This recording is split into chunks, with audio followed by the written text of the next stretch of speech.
Hey Kyle, I just want to start by saying thank you for letting me record this again because I wasn't in class. That is super gracious of you and something that I don't deserve. I've missed a lot of class this semester, so I appreciate you allowing me to do this. Yeah, so I did my paper, my crib sheet on midlife crisis, um, and this is something that just interested me from the beginning of class, knowing that this was going to be something that we are going to be going through, um, knowing that people suffer from this all the time. This is something that plagues a lot of humans, uh, plagues a lot of just middle-aged people, and and some of my research is really interesting just to see specifically how the world deals with it, and then how biblical counseling kind of attacks it, and just seeing the difference there. Um, So yeah, I'm just going to kind of walk through my crib sheet and just say some few things along there. But again, thank you for letting me do this, and I do have some music playing, so I don't know how loud it is or whatever, but we'll figure it out. So uh, to start, just my thesis. Just says midlife crisis, though many people suffer from it, is an issue that can and should be solved and cured by going after the heart of the counselee. Instead of either allowing the man or woman to dive deeply into their sin or giving them medicine so they aren't depressed, anxious, or anything else, we must feed the word to their souls. So, a lot of what I saw when I just looked up how to deal with midlife crisis is a lot of people just say, "Hey, let it run its course. Let it do its thing. It'll last for a little while and then it'll be over." Um, and my point here that I'm trying to make is just that that's just sin. I think that's pretty clear that that's just simply sin. I think, we see just people diving into sin patterns when they're dealing with this issue, and that's just not what we want to do as biblical counselors. So we want to make sure that we're pointing them to the thing that's going to give them life, which is Jesus, and getting them out of that sin. And though there could be physical things going on, we also, as biblical counselors, tend to avoid medicine when it deals with like depression and anxiety, because that is such a big heart issue. We don't want to give anybody medicine and give anybody false hope of like just being cured because they're taking medicine. So that's something we want to avoid as well. So some of the questions that we need to ask are: is midlife crisis a real issue? Can an identity crisis ever be a good thing? Because midlife crisis, it's just all wrapped up in identity and what that entails.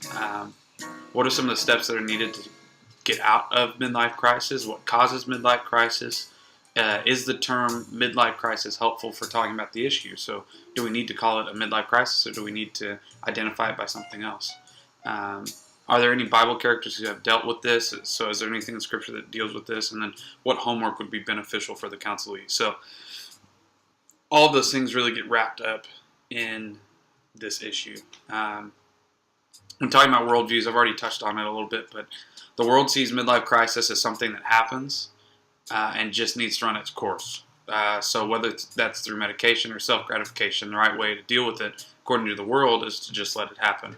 But we, as biblical counselors with a biblical worldview, say and see that it's a bigger issue, and that midlife crisis happens because the heart is not desiring God the right way, and it's seeking to please itself and find joy in just worldly things, and find joy in pleasures that only the world can bring and not what God is. And in order to shift the narrative, and in order to get the counselee to recognize their own sin, we need to really push for their heart desiring God more than their sin. So, what are some of the influences that are on the counselee in this situation?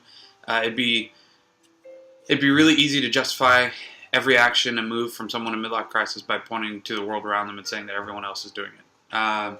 Well, Jerry over here just bought a $500,000 car. I think I'm going to do the same thing. No, that's not what we're doing. the world as a whole deals pretty poorly with midlife crisis, as we can see. During midlife crisis, it's almost as if the parties at hand get a pass for everything because of it. And we see that in counseling, just like, it's okay to go on shop, like go buy a whole bunch of stuff. It's okay to buy a new car. It's okay to do these things. That's not okay. Divorces happen a bunch during this. That just because a guy decides, well, you know what, I want something different now after all of these years. This is not exactly what I want, so I'm gonna do something different. That's just not okay. So we can't.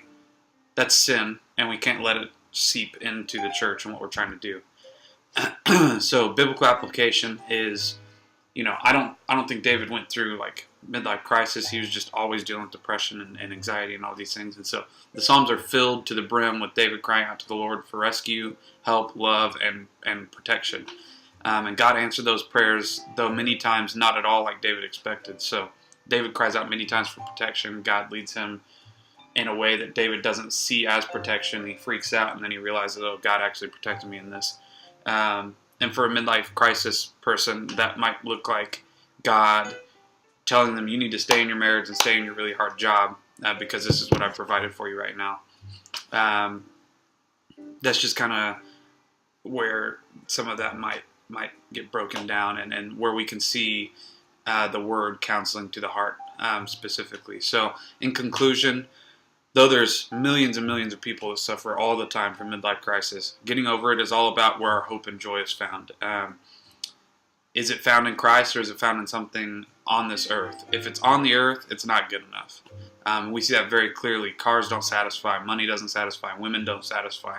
Only Christ can satisfy. So what we have to realize above all else is that Jesus reigns. He has reigned, He is reigning, and He will reign.